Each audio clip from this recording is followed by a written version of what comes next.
Chers amis rivaroliens, bonsoir. Bienvenue dans cette nouvelle lecture de votre journal préféré, le numéro 3447. Cette semaine, à la une, victoire turque et azérie au Haut-Karabakh. L'Arménie chrétienne sacrifiée et abandonnée. Qu'entend-on par grande réinitialisation? Un article que je vous lirai plus tard. Et Biden, ce qui pouvait arriver de pire pour les États-Unis. N'oubliez pas la doctrine, quand les peuples cessent d'estimer, ils cessent d'obéir. L'édito de Jérôme Bourbon, dont voici le titre. Voici venu le temps de la persécution anticatholique. Nous avons toujours le dessin de Chard, où l'on peut voir un juge d'instruction en robe noire, une robe noire qui a la forme de la France. Il est bras écartés, la mine austère. Dans la main droite, un gourdin bardé de clous. Dans la main gauche, des menottes. Derrière lui, on peut voir sur sa droite une prison. Et sur la gauche, eh bien, on imagine que ce sont des Français, bagages à la main, qui suivent le panneau indiquant exil. Tout un programme. Allons-y. Quand il s'agit de matraquer les baptisés catholiques, leur république judéo-maçonnique est toujours prête à passer à l'action. On se souvient ainsi des manifestants qui avaient été passés à tabac et gazés lors des manifs pour tous en 2013, y compris des personnes âgées et des pères et mères de famille promenant leurs bébés dans des poussettes par la police régimiste qui s'en donnait à cœur joie. Il est vrai qu'il était plus facile et moins risqué de violenter des manifestants tranquilles et pacifiques que des bandes ethniques enragées. Et voici que le ministre de l'Intérieur, Gérald Darmanin, a prévenu le vendredi 13 novembre, une date qui ne s'invente pas, qu'il enverrait ses milices verbaliser les catholiques qui manifesteraient le dimanche pour le respect de la liberté de culte. Puisque les écoles, les bureaux, moult magasins sont ouverts, pourquoi les églises et les lieux de pèlerinage et d'apparition ne le seraient-ils pas? C'est une brimade inacceptable. Je cite: « Je ne souhaite pas envoyer les policiers verbaliser des croyants devant une église », a déclaré le ministre de l'Intérieur, avant toutefois d'ajouter menaçant, « mais il s'agit d'un acte répété et manifestement contraire aux lois de la République. Je le ferai dès ce week-end. Il n'y aura plus de week-end de mansuétude. » Fin de citation. Les lois de la République ont bon dos. Quand la famille Traoré et les indigénistes manifestaient bruyamment devant le palais de justice de Paris, pendant le confinement, pour protester avec virulence contre le sort qui serait fait en France aux non-blancs, aucun manifestant n'a été verbalisé. De même que lorsqu'il y a des émeutes halogènes en banlieue occupée, les bandes ethniques ne sont jamais violentées. Contrairement aux gilets jaunes qui ont été mutilés, énucléés, gazés, leur république sait prendre des gants avec les halogènes.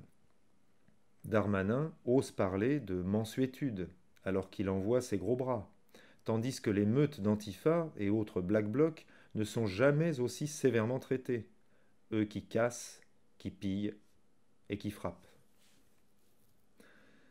Le ministre de l'Intérieur, plus prompt à pourchasser les braves gens que les vrais délinquants et criminels, a tenu parole puisque le dimanche 15 novembre, une trentaine de fidèles traditionalistes d'une chapelle d'Aix-en-Provence ont été verbalisés, 135 € par personne, pour avoir participé à une messe tridentine interdite.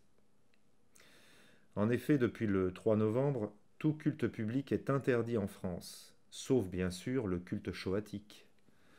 En fin de matinée, la police nationale est intervenue sur ordre du préfet dans la petite chapelle Notre-Dame de l'Immaculée Conception du boulevard Gambetta pour faire cesser l'office religieux organisé illégalement. Le prêtre qui célébrait la messe, laquelle a été interrompue contrairement à tous les usages, ce qui montre une impiété doublée d'une goujaterie difficilement égalable, a dû suivre la police pour être auditionné et sanctionné. Une procédure administrative a aussitôt été engagée par la préfecture, pouvant aboutir à des sanctions radicales, telles la fermeture du lieu 24 heures sur 24. Voilà où nous en sommes, dans le pays qui fut appelé traditionnellement la fille aînée de l'Église.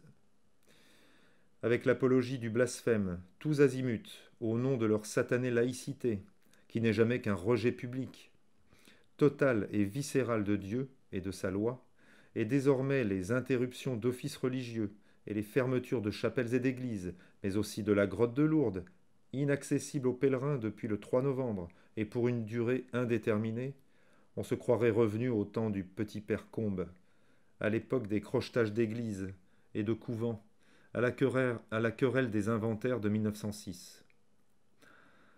Après que le Conseil d'État a rejeté le 7 novembre, premier samedi du mois, le référé déposé par des catholiques pour le respect de la liberté de culte, la préfecture de police de Paris a carrément interdit, de manière préventive, le samedi, la manifestation qui était prévue le lendemain, place Saint-Sulpice, pour le retour du culte public.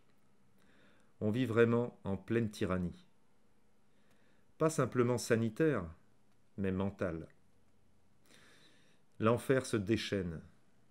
Avec la suppression de l'école à la maison, les menaces sur les écoles hors contrat et la suppression de la liberté de culte, faudra-t-il songer un jour à s'exiler?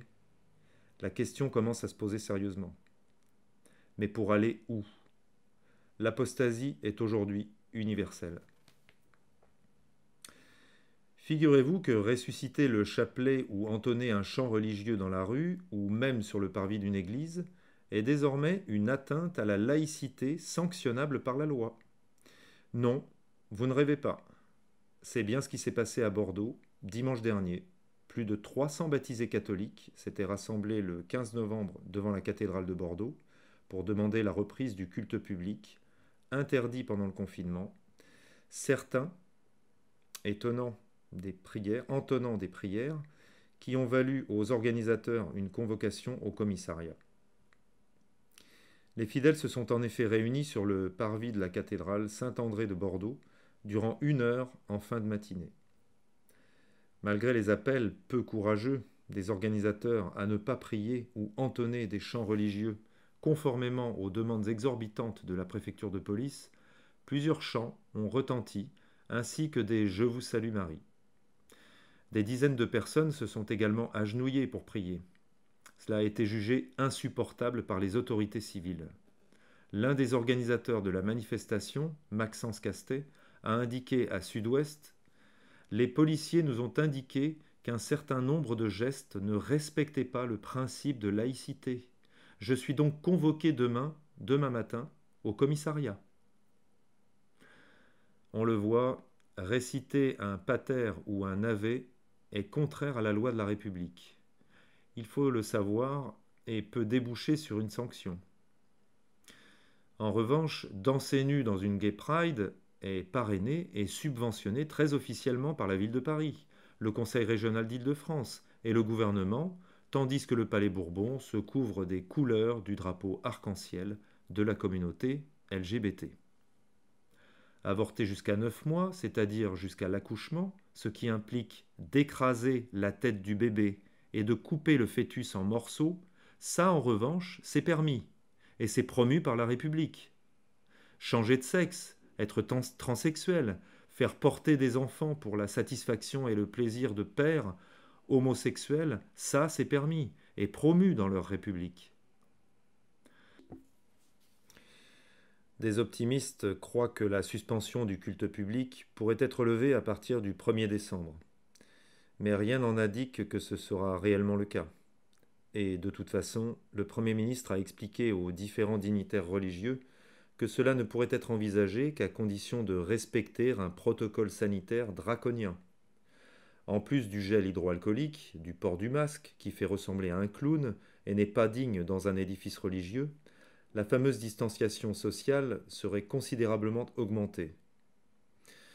Le président de la Conférence des évêques de France, en bon collabo du régime en place, a ainsi proposé de lui-même que l'occupation d'une église soit d'environ 1/3 de l'espace ou de 4 mètres carrés autour d'un fidèle et que l'on renonce totalement au chant.